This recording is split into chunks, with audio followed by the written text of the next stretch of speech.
Okay, so hello everyone. Today we are going to discuss Article 14 from Part 3 of the Indian Constitution. ये article बहुत ही important है और ये हर competitive exam में repeat होता ही है। आज हम इसके बारे में जानते हैं इसका मतलब क्या होता है। आर्टिकल 14 होता क्या है।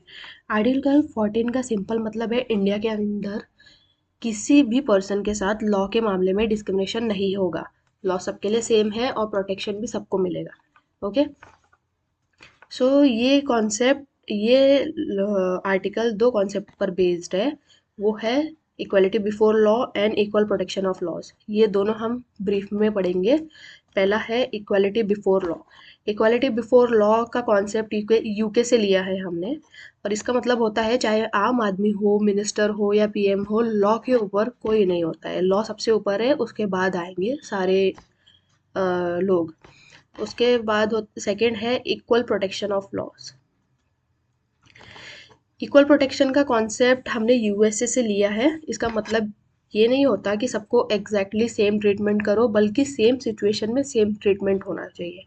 Right, so similar cases should be treated alike.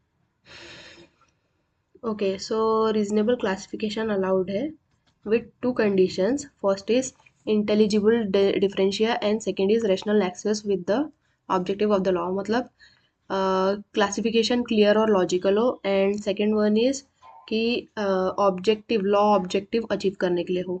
जैसे फॉरेनर्स है, उन्हें हम equally as Indian citizen treat नहीं कर सकते, है ना। वहाँ पे रीजनेबल क्लासिफिकेशन हो सकता है। Okay, so article 14 does not mean absolute equality.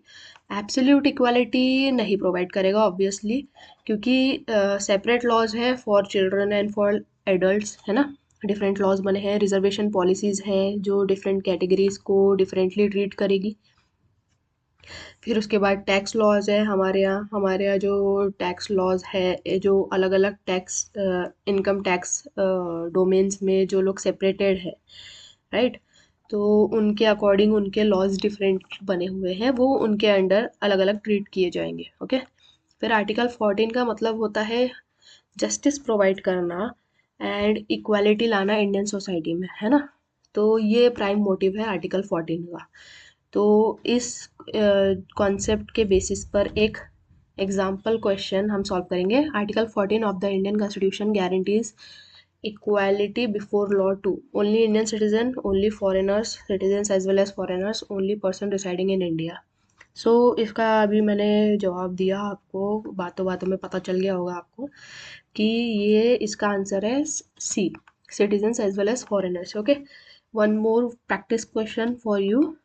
ये थोड़ा सा ट्रिकी है, आपको थोड़ा लॉजिक लगाना होगा यहाँ पे, बट आप वैल्यूज ऑप्शंस डिस्कार्ड करके आप बचा हुआ ऑप्शन आपको मिल जाएगा, which is right, which one is right.